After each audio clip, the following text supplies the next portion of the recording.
আজকে আবারও এসে গেছি নতুন আরেকটা রেসিপি নিয়ে। তো সেটা হচ্ছে চিকেনের নতুন আরেকটা রেসিপি, একটু ফ্রাই মতো করে বানাবো আজকে। তো তার জন্য নিয়েছি এখানে 250 গ্রাম মতো চিকেন, তার সাথে নিয়েছি লঙ্কা গুঁড়ো, এটা আমাদের বাড়িতে করা ফ্লেক্সিসের মতো। তার সাথে নিয়েছি কাশ্মীরি রেড চিলি পাউডার, এখানে নিয়েছি চিকেন মশলা, ধনে গুঁড়া, তারপর জিরে পাউডার, তারপরে গরম মশলা। তার সাথে আছে এখানে ভিনিগার, এখানে আপনারা যে কোনো কোম্পানির নিতে পারেন, আমি এটা পেয়েছি বলে এটাই নিয়েছি। এখানে আছে আদা রসুনের পেস্ট, আমি প্যাকেটে কিনে এনেছি, আপনারা চাইলে সেটা বাড়িতেও করে নিতে পারেন। তার সাথে আছে এখানে আমি 1 পিস লেবু নিয়েছি, আর বড় সাইজের 2টো পেঁয়াজ নিয়েছি, আপনারা ছোট পেঁয়াজ হলে 3টে পেঁয়াজ নিয়ে নেবেন। তো এখন আমি গ্যাসটাকে ধরিয়ে দেব, গ্যাসটা গরম। তো গ্যাসটা এখন ধরিয়ে দিয়েছি, এখন কড়াটা গরম হলে তারপরে এতে তেল দেব, তেল দিয়ে পেঁয়াজটাকে ভালো করে ভেজে নেব। তো আমার কড়াটা গরম হয়ে গেছে, এখন আমি তেল দিয়ে দিচ্ছি। আপনারা আপনাদের পরিমাণ মতো চিকেন অনুযায়ী তেল দেবেন, আমার যতটা প্রয়োজন আমি ততটাই তেল দিয়েছি। তো তেলটা এখন গরম হয়ে গেছে, এবার আমি এতে পেঁয়াজটা দিয়ে দেব। আমি সবকটা পেঁয়াজ এতে দিয়ে দিচ্ছি। পেঁয়াজটা ভাজা হতে হতে আমি চিকেনটাকে ভালো করে মেরিনেট করে নেব।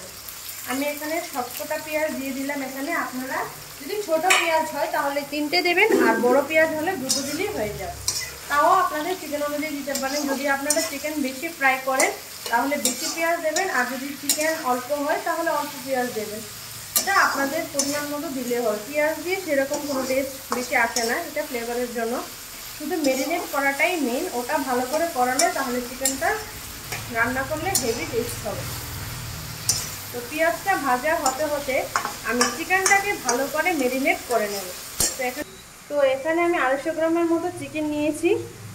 আমি এখানে বেশি ফ্রাই করবো না, আমি অল্পই ফ্রাই করবো বলে আমি অল্পই চিকেন নিয়েছি। এতে আমি দিয়ে দিচ্ছি একটা গোটা লেবু, আপনারা এলাচি লেবু নিলেও হবে, তবে পাতি লেবুটা নিলে ভালো একটা টেস্ট হয় আর ফ্লেভারও সেরকম আসে না। তো আমি এখানে গোটা একটা দিয়ে দিয়েছি লেবু। তার সাথে আমি এখানে দেব আদা রসুনের পেস্ট, এখানে আমি আদা রসুনের পেস্ট দিয়ে দিলাম। তো এর সাথে আমি এখন দিয়ে দেব সামান্য পরিমাণ 1/2 চামচ জিরে, এটা আমার বাড়িতেই করা, ধনে 1/2 চামচ, এতে দিয়ে দেব হলুদ 1/2 চামচ, লঙ্কা গুঁড়ো 1/2 চামচ, কাশ্মীরি রেড চিলি পাউডার 1/2 চামচ, আর চিকেন মশলা 1/2 চামচ, আর গরম মশলা 1/2 চামচ। বাস, এতে আমি অ্যাড করব 1 চামচের মতো ভিনিগার, এখানে আমি ভিনিগার দিয়ে দিচ্ছি 1 চামচের মতো। এবার এটাকে আমি ভালো করে মিশিয়ে ম্যারিনেট করে নেব। এর পাকে আমি মাঝখানে পেঁয়াজটাকে একটু ভালো করে নেড়ে দিচ্ছি, যাতে এটা জ্বলে না যায়। জ্বলে গেলে একদম ভালো লাগবে না, পেঁয়াজের ফ্লেভারটা একদম নষ্ট হয়ে যাবে। তার জন্য আমি পেঁয়াজটাকে ভালো করে তেলের মধ্যে একটু ভালো করে নেড়ে দিচ্ছি, যাতে পেঁয়াজটা ভালো করে ভাজা হয়ে যায়। এবার এটা ভাজা হতে হতে আমি চিকেনটাকে একটু মাখিয়ে নেব ভালো করে। তো এটাকে আমি মাখিয়ে নেব। এতে কিন্তু আমি লবণ দিইনি, লবণটা আমি রান্নার সময় দেব। এখন এটাকে শুধু এগুলো দিয়ে মাখাবো। তো আমি এটাকে ভালো করে মাখিয়ে নিচ্ছি। আপনারা চাইলে এতে সস ব্যবহার করতে পারেন যদি ভালো লাগে, তবে সসটা না দিলেই ভালো, সেরকম ভালো লাগবে না যদি সস ব্যবহার করা হয়। তো আমি এটাকে ভালো করে মাখিয়ে নিচ্ছি। আপনারা চাইলে আদা রসুনের পেস্ট আরেকটু ব্যবহার করতে পারেন, তবে আমি যতটা দিয়েছি এখানে আমি 2 চামচের মতো আদা রসুনের পেস্ট দিয়েছি। তো এটাকে এবার আমি ভালো করে মাখিয়ে নিলাম। সেটা ভালো করে মাখানো আমার অলরেডি হয়ে গেছে, দেখতেই পাচ্ছেন আমি ভালো করে এটাকে মাখিয়ে নিয়েছি। এখন আমি এটাকে পেঁয়াজটাকে দেখব ভাজা হয়েছে কিনা, তখন আমি এটাকে পেঁয়াজের সাথে দিয়ে দেব। তো পেঁয়াজটাকে আরেকটু ভাজতে হবে, একটু লালচে লালচে হবে, তারপরে আমি এতে চিকেনটা দেব। এটাকে আরেকটু ভেজে নিই, বেশি ভাজবে না, সামান্য পরিমাণ ভাজবে, যাতে পেঁয়াজটা সামান্য একটু বাদামি রঙের হয়, তারপর এতে আমি চিকেনটা দিয়ে দেবো।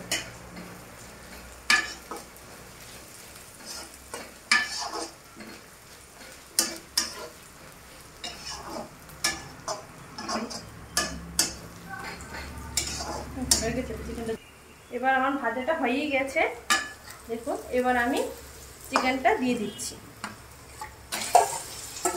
এতে জল দেবেন না, যদি জল দিন তাহলে চিকেনটা একবারে ভাজাটা হবে না। এটাকে ভালো করে তেল দিয়ে ভাজতে হবে, এরকমভাবে ভালো করে ভেজে নেবেন তেল দিয়ে। এতে জল যাবে না, একদম ফ্রাই মতো হবে। দেখতে পাচ্ছেন, এটাকে আমি ভালো করে মিশিয়ে নিয়েছি পেঁয়াজের সাথে। সেটাকে আমি এখন একটু ঢেকে দেব, তারপর একটু পরে আবার সেই ঢাকনাটাকে 5 মিনিট পর তুলব। এবার এতে আমি 1.5 চামচের মতো লবণ দিয়ে দেব। লবণটা দিয়ে আমি এটাকে ঢেকে দেব, তাতে এতে জলও ছাড়বে আর ভালোভাবে সেদ্ধও হবে। তো আমি এটাকে এবার ঢেকে দিচ্ছি। তো এখন আমি ঢাকনাটা তুলে দেব, তুলে দিয়ে দেখবো যে কীরকম কতটা হয়েছে। ঢাকনাটা তুলে দিয়েছি। এবার দেখতেই পাচ্ছেন চিকেন দিয়ে অনেকটা পরিমাণ জল ছেড়েছে। এবার এটাকে আমি একটু নেড়ে দেব, যাতে চিকেনটা ভালো করে মশলার সাথে মিশিয়ে যায়। ততক্ষণ সেটাকে ভাজতে হবে যতক্ষণ না চিকেনের জলটা ভালোভাবে শুকিয়ে যায় আর চিকেনের মশলাটার সাথে চিকেনটা ভালো করে মিশে যায়। ততক্ষণ পর্যন্ত চিকেনটাকে ভালো করে নেড়ে যেতে হবে। দেখুন, ভালো করে আমি চিকেনটাকে মশলার সাথে মিশিয়ে নিয়েছি। আর চিকেনটা দিয়ে কী পরিমাণ জল ছেড়েছে, মশলাটার সাথে মিশে যাচ্ছে। দেখুন, এখন আরেকটু হতে দেব, তারপর আবার 5 মিনিট পরে আবার দেখি। তো আরেকবার দেখছি চিকেনটাকে।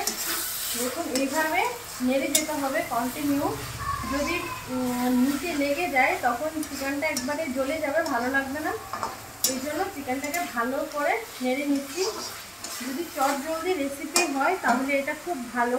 হতেই পারে বাড়িতে হঠাৎ করে কোনো গেস্ট চলে আসে, কেউ চলে আসলে হঠাৎ সেটা শর্টকাটভাবে রান্না হয়ে যায়, খুব চটজলদি হয়ে যায় এই রেসিপিটা। আর সব কিছুর সাথেই ভালো লাগে, রুটি, পরোটা, ভাত, ফ্রাইড রাইস সব কিছুর সাথে এটা খুব ভালো লাগে। আর বাচ্চাদেরও এটা খুব প্রিয়তম একটা খাবার। চিকেন সবারই মোটামুটি কম বেশি পছন্দ, যারা খায় না যারা সেটা ব্যাপার। তো এখন চিকেনটাকে আমি ভালো করে মিশিয়ে নিচ্ছি। তো ভালো করে ভেজে নিতে হবে আর কন্টিনিউ এইভাবে নাড়তে হবে, না হলে চিকেনটা নিচে ধরে যাবে। দেখতেই পাচ্ছেন চিকেনটা ভাজা হয়ে জলটা শুকিয়ে কীভাবে চিকেনটা দিয়ে তেল ছাড়ছে। মানে ভাজাটা ভালো করে এইভাবে ভেজে নিতে হবে, না হলে শক্ত হয়ে গেলে খেতে ভালো লাগবে না। জলটা শুকিয়ে এখন এইভাবে চিকেনটাকে মশলার সাথে ভালো করে ভাজতে হবে। আর একটু টাইম দিয়ে ভাজতে হবে, ধৈর্য ধরে ভাজতে হবে, না হলে ভালো লাগবে না। এইভাবে উপর দিয়ে নিচে দিয়ে উপর ভালো করে উল্টে ভাজতে হবে। সেটা ব্রেডের সাথেও ভালো লাগবে খেতে, সবারই ভালো লাগবে। এরকমভাবে একবার রান্না করে দেখবেন সবাই বলবে যে খুব ভালো হয়েছে রান্নাটা। আমি ভালো করে এটাকে নেড়ে ভাজছি। আগুনটাকে একটু হাই ফ্লেমে রাখবেন। গ্যাসটাকে যদি লো ফ্লেমে দিন তাহলে জলটা শুকাবে না, বরং আরও বেশি জল উঠবে। আর এভাবে যদি হাই ফ্লেমে দিয়ে ভাজুন তাহলে সেটা খুব তাড়াতাড়ি ভাজা হয়ে যাবে, জলটাও শুকিয়ে যাবে, তেলটাও ছেড়ে দেবে তাড়াতাড়ি। এবার একটা চিকেনকে এভাবে খুন্তি দিয়ে একটু দেখে নেবেন। দেখুন কিভাবে একদম ভালো পারফেক্ট সিদ্ধ হয়ে গেছে। দেখতেই পাচ্ছেন আমি খুন্তি দিয়ে এটাকে টেনে দিলাম। এবার সেটাকে আমি ভালো করে এইভাবে করে ভালো করে আমি এটাকে ভেজে নিচ্ছি। দেখুন পেঁয়াজটাও একদম মিশে গেছে চিকেনটার সাথে, আর একটু হবে।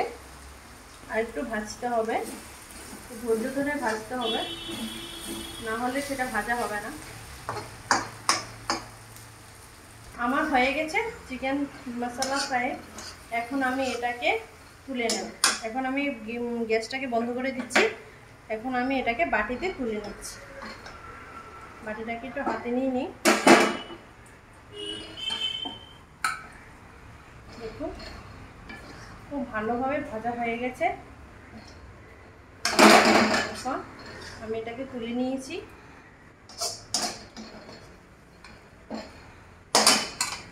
দেখুন কত সুন্দর হয়েছে দেখতে, সেটা খেতেও খুব ভালো লাগবে। তো আপনারা একবার বাড়িতে এভাবে ট্রাই করে দেখবেন যে কীরকম লাগে খেতে। আর ভালো লাগলে অবশ্যই কমেন্টসে বলবেন। আর কোনো যদি এতে আরেকটু অ্যাড করলে ভালো হতো সেটাও আপনারা কমেন্টসে বলবেন। আর আপনারা কোথা থেকে দেখছেন সেটাও কমেন্টসে অবশ্যই বলবেন। তো আজকের মতো এখানেই টাটা।